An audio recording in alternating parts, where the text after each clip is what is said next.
खुलुमबाय बेयो बड'लेण्ड इंखं टेलिभिजन दिनै 8 मे 2022 रबिबार खालि सानसेनि बरायखौ नोंथांमोननि खाथियाव लाबोदों आं सदानन्द दैमारिया।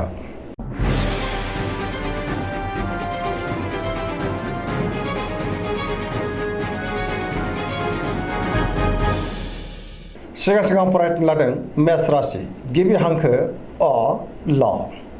दिनैनि साना जोबोर मोजां। बहाबा हान्थिनो खाबु फैनो हागौ। मावनो हानाय खामानिखौ थि समावनो मावफुंनोबो हागोन। गोसोखौ दिनै जोबोर गोजोननाय मोनगोन।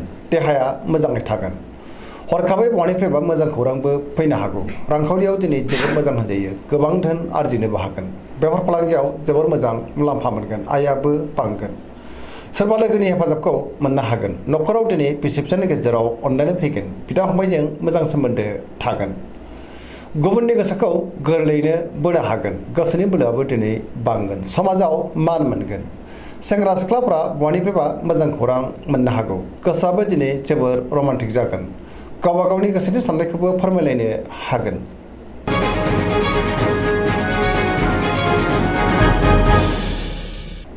वृष राशि गिबि हांखो इ उ ब।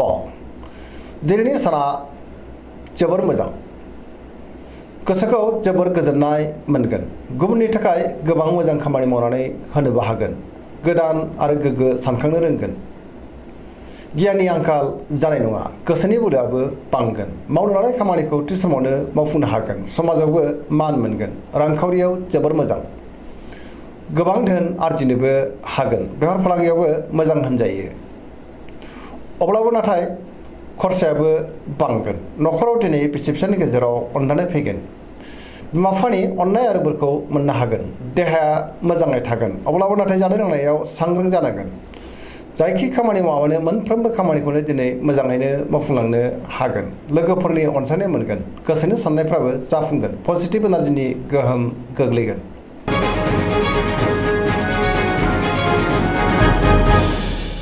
मिथुन राशि गिबि हांखो क स। दिनैनि साना जोबोर मोजां। गोसोआव बोलो बांगोन। गोसोखौ दिनै जोबोर गोजोननायबो मोनगोन। बहानिफ्रायबा मोजां खौरां फैनोबो हागौ। गोसोआबो दिनै जोबोर रमान्टिक जागोन। देहाया मोजाङै थागोन। रांखावरियाव मोजां। बेफार फालांगियावबो मोजां होनजायो। न'खरावबो अनलायनाय फैगोन। गुबुनजों मोजां सोमोन्दो लाखिनो रोंगोन। गोसोनि बोलोआबो बांगोन। मावनो लानाय खामानिखौ थि समावनो मावफुंनोबो हागोन। सोरबा लोगोनि हेफाजाबखौ मोननो हागोन। सोरजोंबा बाख्नायजानोबो हागौ। गुबुनजों मोजां सोमोन्दो लाखिनो रोंगोन। गोथों आरो गोग्गो साननो रोंगोन। गियाननि आंखाल जानाय नङा। लाइमोनफोरनि गोसोआ दिनै जोबोर रमान्टिक जागोन आरो गोसोनि साननायखौ फोरमायलायनोबो हागोन।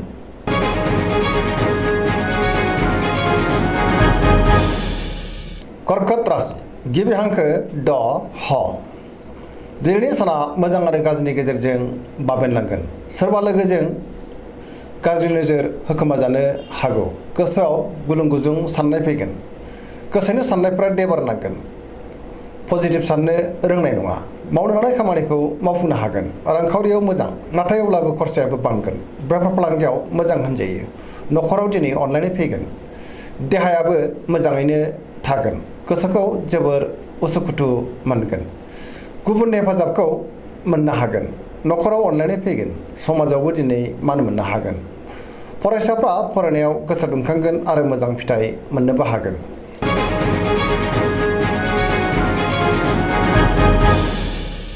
सिंह राशि गिबि हांखो म ट। दिनैनि साना जोबोर मोजां। गोसोखौ जोबोर गोजोननाय मोनगोन। गोसोआव गोग्गो आरो गोथों साननाय फैगोन। गोबां मोजां खाबु फैनोबो हागौ। मावनो लानाय खामानिखौ थि समावनो आरो गोरलैयैनो मावफुंनोबो हागोन। सोरबा लोगोनिफ्राय हेफाजाब मोननो हागौ। बहाबा हान्थिनो एबा दावबायनो खाबु मोननोबो हागौ। रांखावरियाव दिनै जोबोर मोजां। मोननो गोनांफोरखौबो मोननो हागोन। बेफार फालांगियाव मोजां होनजायो। गोसोनि साननायखौ दिनै गुबुननो फोरमायनो हागोन। न'खराव अनलायनाय फैगोन। समाजावबो दिनै मान मोननो हागोन। गुबुननि गोसोखौ गोरलैयैनो बोनो हागोन। देहायाबो दिनै मोजाङैनो थागोन। गुबुननि थाखाय गोबां मोजां खामानि मावनानै होनोबो हागोन। पजिटिभ एनार्जिनि गोहोम गोग्लैगोन। गोसोनि साननाय आरो लुबैनायफ्रा दिनै मोगथाङाव जाफुंगोन।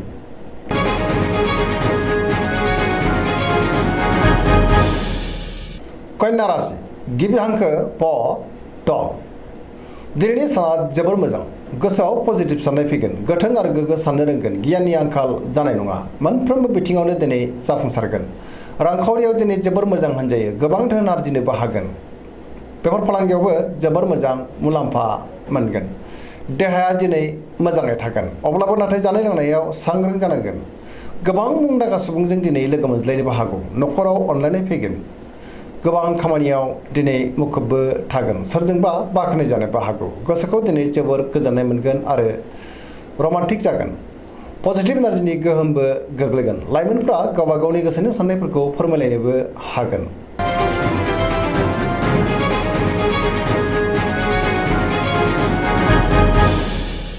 तुला राशि गिबि हांखो र ट।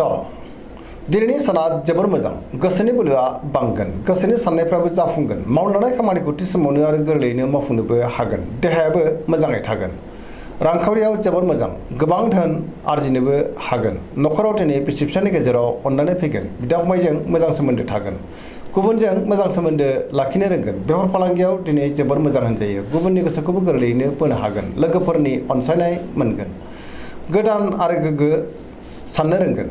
सेंग्रा सिख्लाफोरनि गोसोआ दिनै जोबोर रमान्टिक जागोन आरो गावबा गावनि गोसोनि साननायफोरखौबो फोरमायलायनो हागोन। पजिटिभ एनार्जिनि गोहोमबो गोग्लैगोन।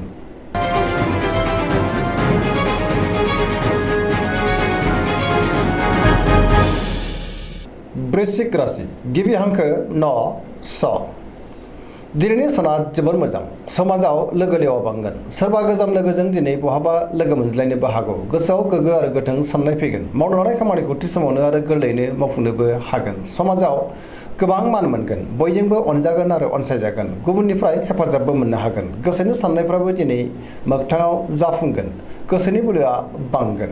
न'खराव बिसि फिसायनि गेजेराव अनलायनाय फैगोन। बिदा फंबायजों मोजां सोमोन्दो थागोन। बिमा बिफानि अननाय आरो बोरखौबो दिनै मोननो हागोन। रांखावरियाव दिनै जोबोर मोजां, अब्लाबो नाथाय खरसायाबो बांगोन। बेफार फालांगियाव जोबोर मोजां होनजायो, देहायाबो दिनै मोजाङैनो थागोन।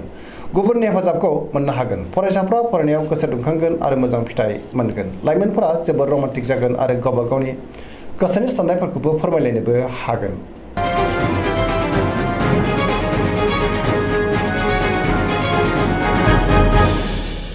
धनु राशि गिबि हांखो ध फ भ। दिनैनि साना जोबोर मोजां, गोसोआव बोलो बांगोन। मावनो लानाय खामानिखौ थि समावनो आरो गोरलैयैनो मावफुंनोबो हागोन। गोसोनि साननायफ्राबो मोगथाङाव जाफुंगोन। रांखावरियाव दिनै जोबोर मोजां, मोननो गोनां धोनखौ मोननो हागोन। बेफार फालांगियाव जोबोर मोजां मुलाम्फा मोनगोन। समाजावबो दिनै गोबां मान मोननो हागोन। न'खराव सोरबा आलासि फैनो हागौ। देहायाबो मोजाङैनो थागोन। गुबुनजों मोजां सोमोन्दो लाखिनो रोंगोन। बिदा फंबायनि हेफाजाबबो मोननो हागोन। बहानिफ्रायबा मोजां खौरां फैगोन। लाइमोनफोरनि गोसोआ दिनै जोबोर रमान्टिक जागोन आरो गोसोनि साननायखौ फोरमायलायनोबो हागोन। गुबुनजों मोजां सोमोन्दो लाखिनो रोंगोन। पजिटिभ एनार्जिनि गोहोमबो गोग्लैगोन।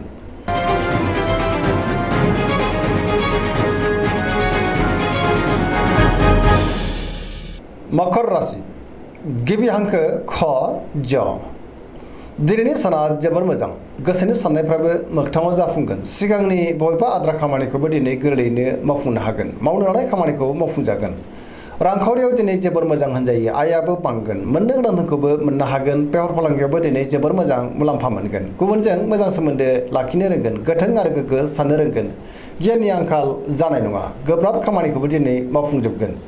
गोदान खामानियाव आखाइ होजेननोबो हागोन। न'खराव अनलायनाय फैगोन। बिदा फंबायजों मोजां सोमोन्दो थागोन आरो बिसोरनि हेफाजाबखौ मोनगोन। सेंग्रा सिख्लाफ्रा जोबोर रमान्टिक जागोन आरो गावबा गावनि गोसोनि साननायखौबो फोरमायलायनोबो हागोन। पजिटिभ एनार्जिनि गोहोम गोग्लैगोन।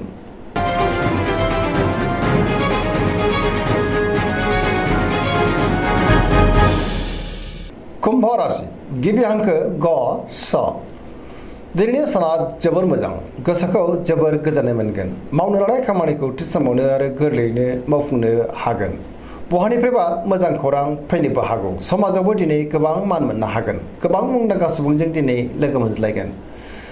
गोसोआव गोग्गो आरो गोथों साननाय फैगोन। गियाननि आंखाल जानाय नङा। रांखावरियाव दिनै जोबोर मोजां, गोबां धोन आरजिनो हागोन। देहाया मोजाङैनो थागोन। बेफार फालांगियावबो जोबोर मोजां मुलाम्फा मोनगोन। न'खराव अनलायनाय फैगोन। गुबुननि थाखाय मोजां खामानि मावनानै होनोबो हागोन। बहाबा दावबायहैनो एबा हान्थिनो खाबुबो मोननो हागौ। पजिटिभ एनार्जिनि गोहोम गोग्लैगोन आरो मोजाङैनो हान्थिनोबो हागोन।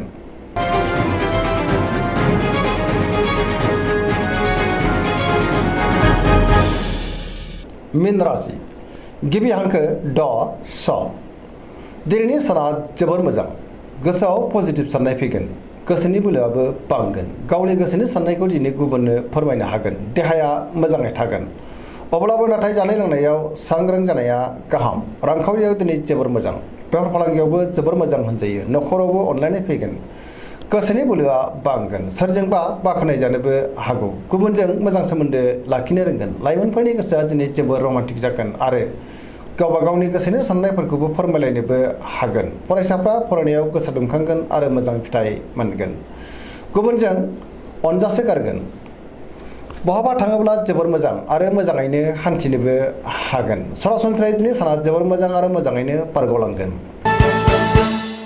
दिनैनि राशि फरायनाया एसेनोसै जोबनायाव बेखौनो खावलायो जाहाथे नोंथांमोना सानफ्रामबो जोंनि बे बड'लेण्ड इंखं टेलिभिजनखौ नायबाय थायो आरो साबस्क्राइब खालामो लोगोसे लाइक खालामो आरो शेयार खालामो एसेनोसै गोजोन्थों।